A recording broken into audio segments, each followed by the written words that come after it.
السلام علیکم ورحمت الله وبرکاتو.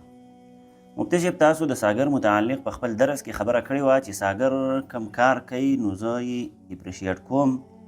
نو مفتي صاحب ساګر خو په خلکو پسې داسې پوسټونه کوي چې خلک بې عزته کوي او دا خو ټیک کار نه دی، نو بیا یې تاسو ولې اپریشیټ کوئ؟ ګوره بھائی داسې حساب کتاب دی چې تاسو هر کله چې مونږ هغه درس کې د ساګر متعلق خبره راغله نو هغه خو داسې خبره وه چې اتفاقا راغلې وه، ټیک شوله که نه؟ داسې نه وه چې ګنې مونږ په اراده سره دا نیت کړی چې یاره بس په ساګر باندې به خبره کوو، مونږ سره نه دونه ټایم شته دی او هغه مونږ درس کوو، ټیک شوله که نه؟ درس قرآن کوو په دغه کې جومات کې. به هر حال په هغه ورځ باندې د عملیاتو متعلق مطلب د تعویضونو دمونو وغیره دې څیزونو متعلق خبره اتره وه، نو مونږ دغه خبره کولو نو اتفاقا پکې د ساګر متعلق خبره هم راغله. به هر حال ساګر متعلق چې مکه خبره کړې وه چې یاره د ساګر چې دا کم کار دی چې مطلب دی په معاشره کې د اصلاح راوستلو کوشش کوي،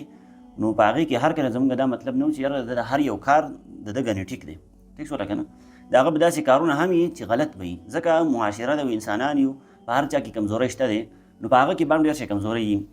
ما چې کومه خبره کړې وه چې یاره د ساګر دا کار زه اپریشیټ کوم او دی په معاشره کې د اصلاح کار کوي، نو د هغې مطلب دا و چې ساګر که په دې طریقه باندې کوي چې یاره د چا بېعزتي نه کوي، څوک بېعزته کوي نه بېجا په چا باندې الزامات او تهمتونه نه لګوي بېځای، نو بیا او په صحیح طریقه باندې کوي، په ټیک طریقه باندې په ټیکو الفاظو سره په صحیح الفاظو سره د خلکو د اصلاح کولو کوشش کوي، نو دغه مونږ اپریشیټ کوو، ټیک شوله که نه؟ هغه کار چې هغه د دین اسلام خلاف نه دی، د معاشرې کې فساد راوستل پکې شامل نه دي، نو هغه کار د هغه مونږ اپریشیټ کوو، او د دې دا مطلب نه و چې یاره د هر قسمه کار ګنې کوي نو هغه مونږ اپریشیټ کوو، د دغې مطلب دغه نه و، ټیک شوله که نه؟ خو ها زه یو رایه ورکولی شم د دې متعلق چې یاره د دې په څه طریقه باندې کار وکړي، زما رایه داسې ده او ما چې هغه کومه ویډیو مونږ ورکړې وه نو په هغې باندې اکثر خلکو کمنټس هم دا کړي وو چې یاره تاسو به دلته دا خبره کړې وی چې یاره د ده کارونه خو ټیک دي، خو تاسو به ورته دا خبره کړې وی چې که ته خامخا څوک ټارګېټ کړې نو د هغه سره لاول په پرسنل کې هغه پویه کوه، هغه ته خبره وکړه چې بھائی د دې کار نقل هر څه دا کار دی غلط دی، او که هغه بیا نقل هارېږي نو معاشرې ته هغه بیا وړاندې کړه چې هلکه د دې سړي دا کارونه چې کوم دي نو دا غلط دي او د دې نه ځان ساتئ، ټیک شوله؟ نو که په دغه طریقه باندې ساګر کوي ځکه دا د خلکو هغه یو قسم له رایه وه او زما هم چونکې دغه رایه خوښه ده که په دې طریقه باندې ساګر دغه کار کوي او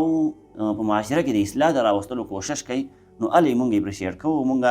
د هغه دې کار ته ښه کار وایو. خو که چېرته په دغه بله طریقه باندې کېږي چې یاره هسې بېس او بېجا خلک تنګول، د خلکو په عزت باندې داغونه لګول او الزامونه او بهتانونه لګول، د دې خو ما تاسو ته ویلي چې نه شریعت اجازت ورکوي دین اسلام او نه معاشره د دې خبرې اجازت ورکوي. بهرحال په دغې باندې دونه خبره اتره نه کوو. دویم سوال دی چې